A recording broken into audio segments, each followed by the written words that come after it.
Existem pessoas que precisam romper com namoros que são terríveis, desastrosos. Aquela pessoa só faz mal a você, você sabe disso, mas você tem um vínculo com ela, você tem necessidade afetiva, você não consegue romper aquele namoro. Então, você, de repente, você se encoraja, você fica com tudo claro diante de você, essa pessoa não me faz bem, eu não posso me casar com essa pessoa, porque se no tempo do namoro já está assim, imagina na época do meu casamento, depois no meu tempo de casado, vai virar um inferno pior ainda do que já é. Aí você se encoraja, motivado por pessoas que estão ao seu lado, a romper. Aí é terrível no dia que você rompe. O sofrimento é cruel dentro de você. Parece que você nunca mais vai se recuperar, que você só pensa naquela pessoa. Por quê? Porque apesar dela te fazer tão mal, você tem um vínculo doentio com ela, de dependência afetiva. Você sabe que ela te faz mal, mas você não sabe viver sem ela.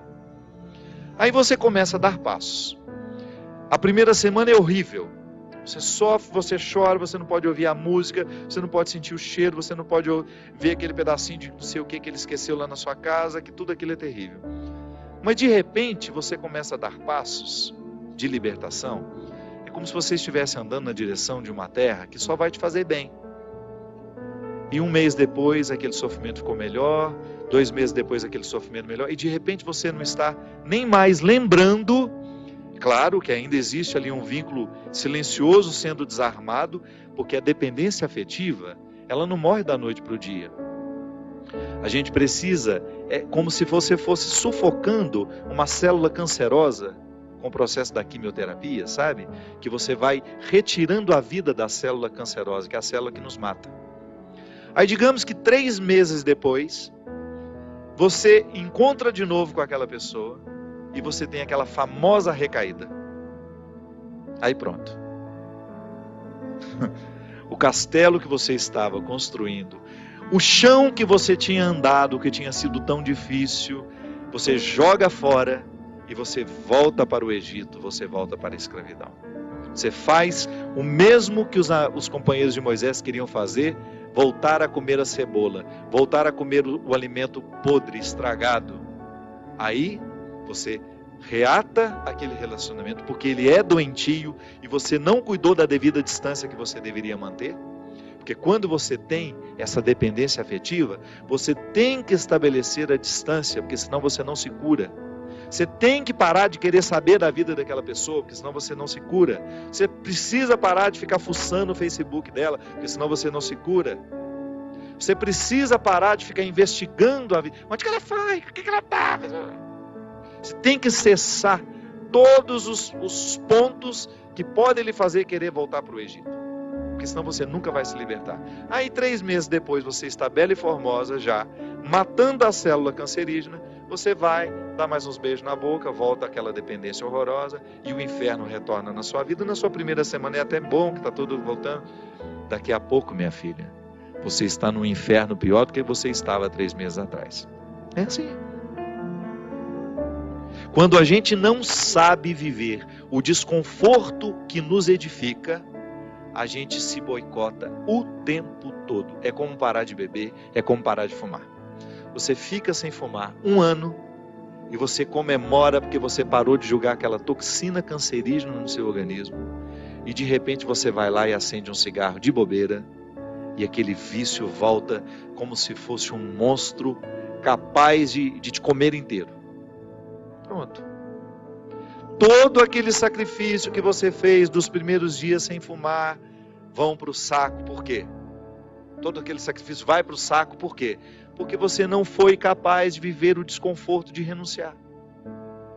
Minha gente, é impressionante como essa mão de Deus nos auxilia assim, nos fazendo conscientes do que nós precisamos romper na nossa vida.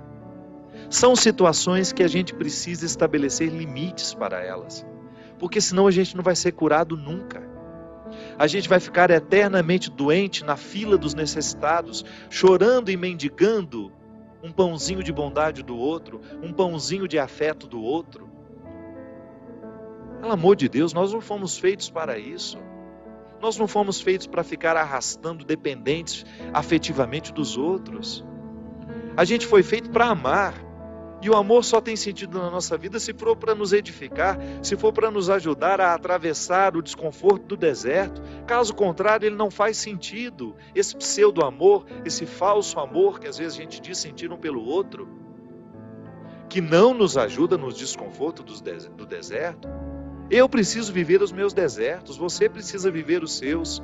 E os verdadeiros amigos são aqueles que reconhecem os desertos que o outro precisa passar e fala: isso mesmo.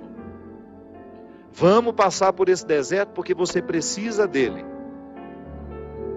Agora, a Poliana, ela quer aquela vida feliz, ordenada. Lembra daquela personagem?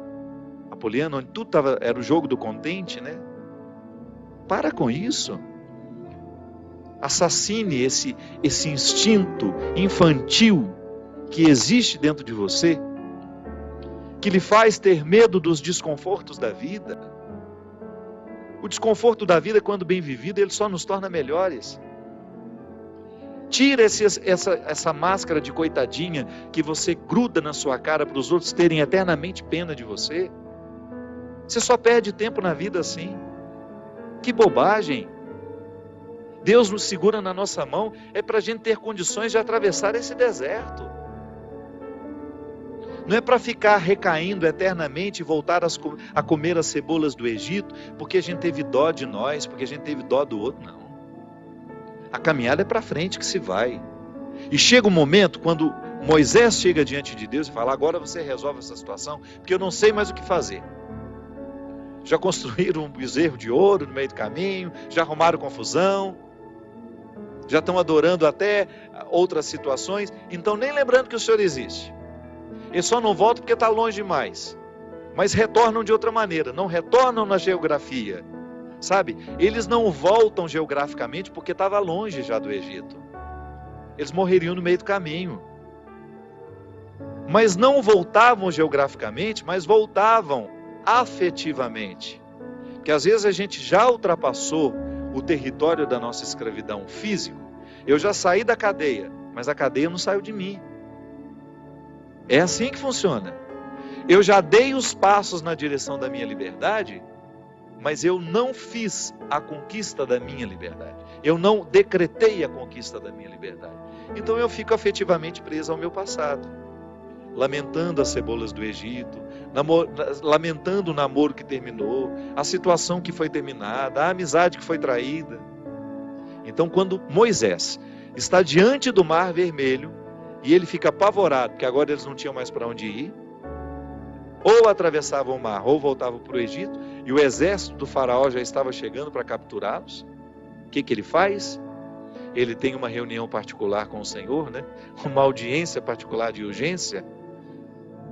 Liga lá para o secretário de Deus e fala: pelo amor de Deus, você pede para ele me atender hoje, que eu não posso mais ficar sem essa resposta.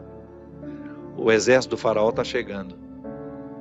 E aí ele acha que Deus iria dar uma resposta fácil para ele, né? Ia dar uma solução rápida.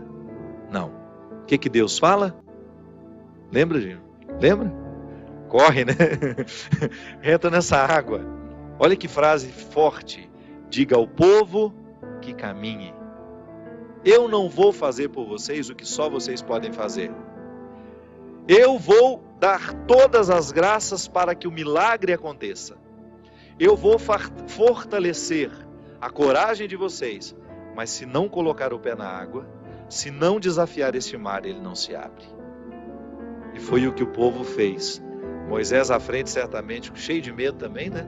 Ai, meu Pai de misericórdia, o que vai acontecer agora? Quando ele começou a entrar, a colocar os pés na água, Deus faz a sua parte. Minha gente, a nós nem importa se isso aconteceu dessa maneira mesmo. A nós interessa é o fato de que Deus faz diariamente isso na nossa vida. Sempre que eu me encorajo a vencer os mares que me desafiam, eu estou exercendo o cuidado de Deus na minha vida. Sempre que eu me encorajo a colocar o pé no mar que me ameaça, eu estou cumprindo a parte da promessa de que Ele estará sempre ao meu lado. Você faz a mesma coisa. Sempre que você desafia os seus mares, sempre que você enfrenta os seus desconfortos, Quando você não tem medo do desconforto que lhe chega, quando você olha para ele de frente, você fala: e agora? O que é que nós vamos fazer a partir desse momento? O que você me traz de bom? O que você está me desafiando? Eu vou aqui recrutar as minhas melhores partes, porque só isso me interessa. Se o desconforto me chega, eu preciso atravessar esse deserto para saber, para poder alcançar essa parte da terra prometida que me espera. É assim que funciona. Não há uma fórmula mágica para a vida. Ainda que a gente não acreditasse em Deus, nós teríamos de viver os desconfortos que nos fazem crescer. Ainda quem não crê em Deus precisa enfrentar os desconfortos de sua história, de sua existência. Agora é claro que quando a gente acredita em Deus, quando nós acreditamos de que existe alguém superior a nós, nos capacitando para a gente fazer a travessia, um conforto a mais nos é oferecido.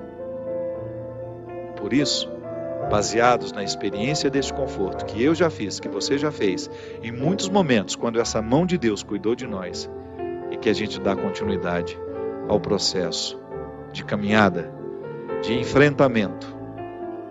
É enfrentamento, a palavra é essa. Se a gente não vive os enfrentamentos diários dos nossos desertos, dos nossos conflitos, dos nossos medos, a gente nunca vai chegar ao conhecimento da terra que Ele nos preparou.